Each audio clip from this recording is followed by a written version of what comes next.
अनुलोम विलोम का अभ्यास।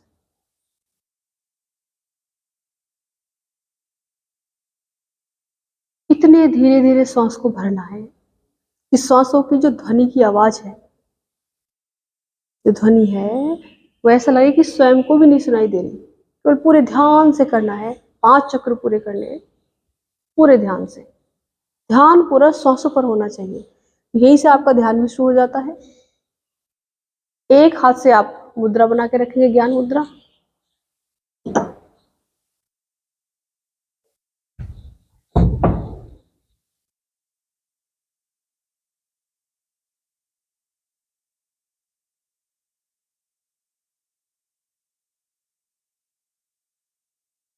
पांच चक्र पूरे करके वापस आएंगे। इसी में करेंगे नाड़ी शोधन का अभ्यास। जैसे आपने श्वास भरी है, उसके बाद 5 की गिनती तक सांस को अंदर होल्ड करना है। धीरे धीरे श्वास को बाहर छोड़ना है। श्वास को बाहर छोड़ने के बाद बाह्य कुंभक लगा लेना है। अर्थात बाहर श्वास को छोड़ने के बाद होल्ड करना है आपको। 5 की गिनती तक बाहर होल्ड करेंगे, तो धीरे धीरे श्वास भरेंगे। श्वास अंदर भरने के बाद 5 की काउंटिंग तक होल्ड करेंगे, फिर श्वास बाहर छोड़ेंगे, छोड़ने के बाद रुकेंगे, 5 की काउंटिंग तक होल्ड करेंगे। ये जितना भी पूरा अभ्यास है, एक चक्र पूरा होता है, इसे करेंगे होल्डिंग के साथ। पूनम जी कीजिए नाड़ी शोधन का अभ्यास। बिल्कुल धीरे धीरे श्वास को भरना है। ममता जी नाड़ी शोधन का अभ्यास करेंगे, 3 चक्र। सोनिया नाड़ी शोधन का अभ्यास करेंगे ध्यान से। ध्यान पूरा आपकी श्वासों पर रहेगा। धीरे धीरे ध्यान को अपने आज्ञा चक्र में लेके आए। नाड़ी शोधन, श्वास को रोकते हुए करना। हाँ, बस होल्ड करना है श्वास को, बाह्य कुंभक और अंत्य कुंभक। अनुलोम विलोम के बाद ही आता है इसका नाम। नाड़ी शोधन, नाड़ियों की शुद्धि होती है इससे। हमारे शरीर के अंदर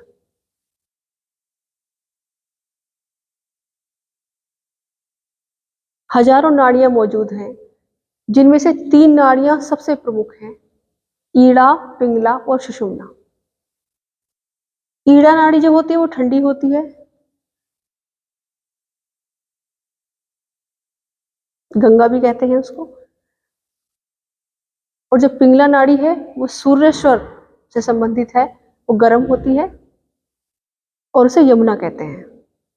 और जो सुषुम्ना है, सुषुम्ना जब दोनों नाड़ियां स्वर चलते हैं तो सुषुम्ना का जागरण होता है। तीसरी है सुषुम्ना।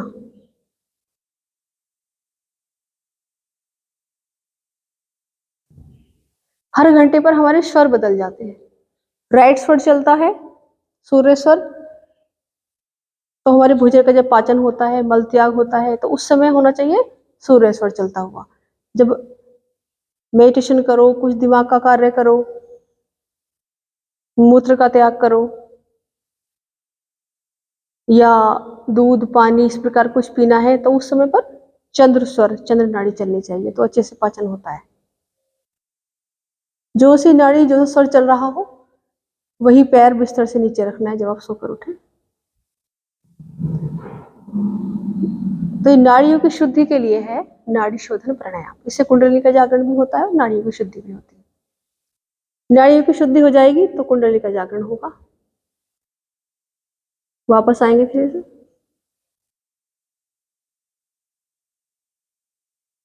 सिंहासन का अभ्यास कीजिए, सिंह आसन। सिंह के समान आसन बनाएंगे। जो थायराइड के लिए विशेष बताया जाता है सिंह आसन। पद्मासन में या पालथी लगा के या पीछे कर वज्रासन में इस तरह से बैठते हुए, जैसे आपको कंफर्टेबल हो, हथेलियों को पीछे कर जैसे शेर की रहती है, इस प्रकार करते हुए, इसकी पोजीशन बनाते हुए आगे की ओर अपने शरीर को लेकर के इस प्रकार आएंगे। आपकी जो स्थिति वो शेर की तरह बन जाएगी और पूरे जीभ को बाहर निकालते हुए आंखें बंद करते हुए इस प्रकार करना है कि जैसे बंद भी कर सकते हो, खोल भी सकते हो। आपको ध्यान पूरा कहाँ लगाना है, जो श्वास आप यहाँ से भरोगे ना और छोड़ोगे, थायराइड, थायराइड ग्लैंड के लिए मेन बताते हैं ना इसको। थायराइड ग्लैंड आपकी कहाँ पर है, यहाँ पर है, ठीक है, तितली के आकार की। तो उस पर ध्यान लगाना है पूरी तरह से। चलिए कीजिए, प्रारंभ कर देंगे। श्वास भरना नाक से, निकालना है मुंह से। किस तरह से, टंग बाहर है, पूरा निकालना शुरू।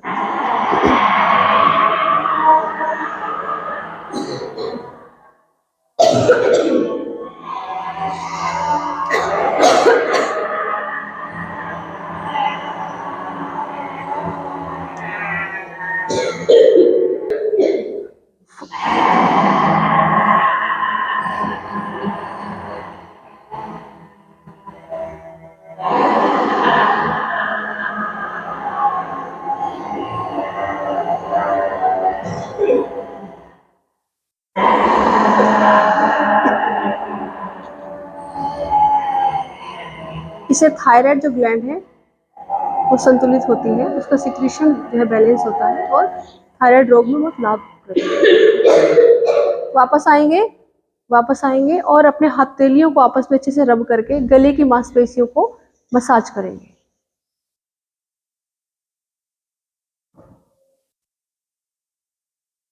गले की मांसपेशियों में मसाज करेंगे अच्छी तरह से।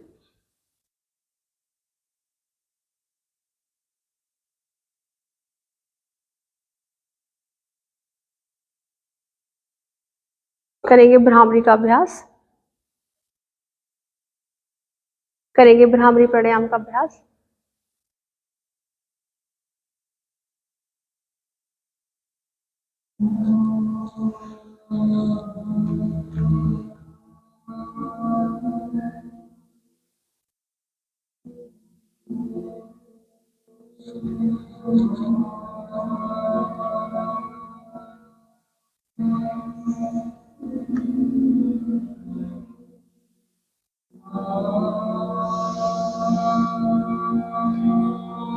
जीभ को तालू से लगा लेंगे ऊपर। ऊ की ध्वनि करते हुए, ऊ की ध्वनि करते हुए श्वास को बाहर, ओम का गुंजन करना है, बिल्कुल धीरे धीरे।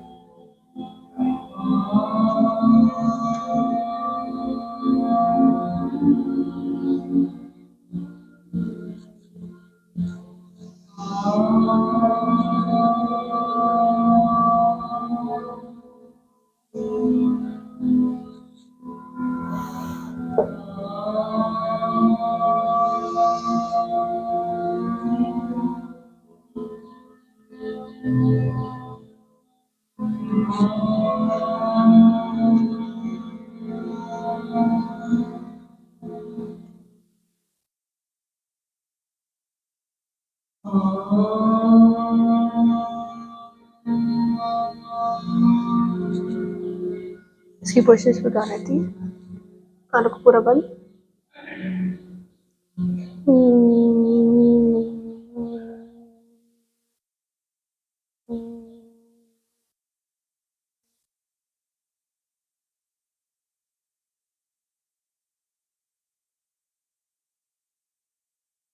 बिल्कुल शांत बैठ जाए ध्यान के लिए।